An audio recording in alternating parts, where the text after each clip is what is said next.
सतनाम श्री वाहेगुरु। साखी सिलमिला द्वीप की। फिर गुरु नानक देव जी सिलमिला द्वीप की ओर चले। समुद्र पर भी स्थल की भांति 3 माह तक चलते रहे। आगे उस द्वीप पर पहले ही गुरु जी की ख्याति होती जा रही थी कि गुरु जी राजा सुदर्शन को 3 द्वीप का राज्य देकर आ रहे हैं। एक व्यक्ति को तरखान पर बैठा आए हैं। फिर एक उद्यान आया जहाँ हम 7 दिन रहे। भूख लगने के कारण मर्दाना ने गुरु जी से कहा, गुरुदेव आपकी आज्ञा हो तो मैं नगर देखाऊं। गुरु जी ने कहा, हे मर्दाना थोड़ा संतोष रखो। तब मर्दाना कुछ देर बैठने के पश्चात कहने लगे, देव इस नगर का नाम बताइए। गुरु जी ने जवाब दिया, नगर का नाम बहापुर है और इसका राजा मधुर सेन है तथा उसकी जाति ब्राह्मण है। इतने में राजा आखेट करता हुआ आ गया। निकट आकर पूछने लगा, आप कौन हैं? मर्दाना ने कहा, हम मनुष्य हैं। जब राजा व मर्दाना में बातें हो रही थी तब बाला ने देखा गुरुजी तो मौन है तथा मर्दाना को भूख लगी है। बाला ने कहा, हम परदेसी हैं, हम पंजाब से आ रहे हैं। तब राजा ने तीनों साधुओं को देखकर कहा, क्या आप बिसर देश के राजा सुदर्शन को जानते हैं? बाला ने कहा, वहाँ से ही हम अभी आ रहे हैं। राजा ने तुरंत पूछा, तुम्हारे महंत का परिचय प्राप्त करना चाहता हूँ। बाला ने कहा, हमारे महंत जी का पवित्र नाम श्री नानक निरंकारी है।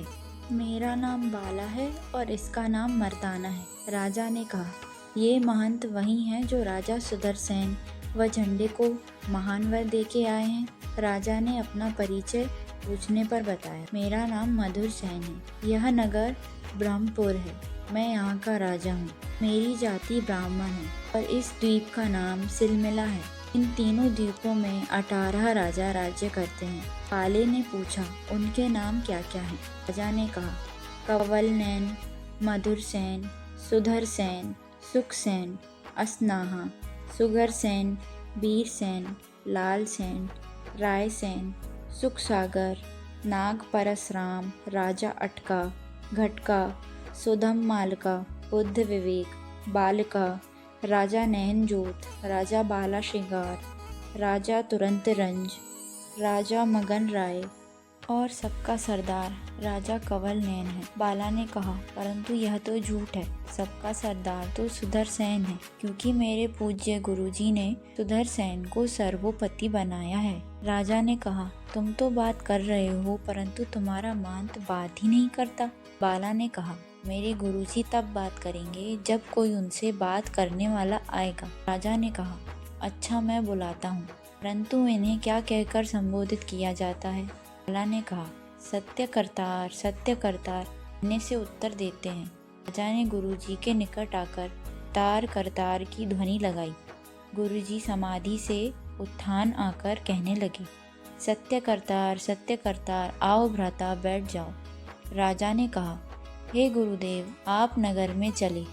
इस निरंजन वन में बैठने से क्या लाभ है?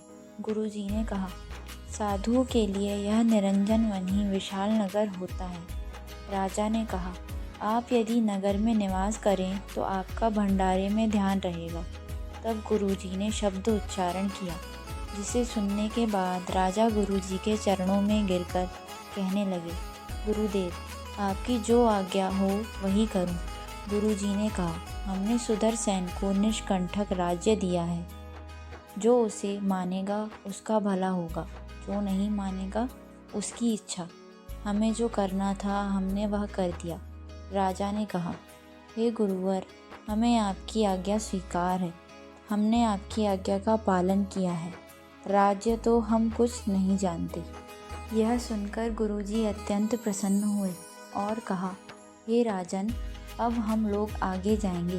राजा ने कहा, जैसे आपकी आज्ञा गुरुदेव। गुरुजी ने कहा, हे राजन जैसे हमारा मान करते हो वैसे सुदर्शन का भी मान करना। राजा ने कहा, हमें स्वीकार है गुरुदेव। फिर राजा ने कुछ दिन इसी नगर में निवास करने की प्रार्थना की।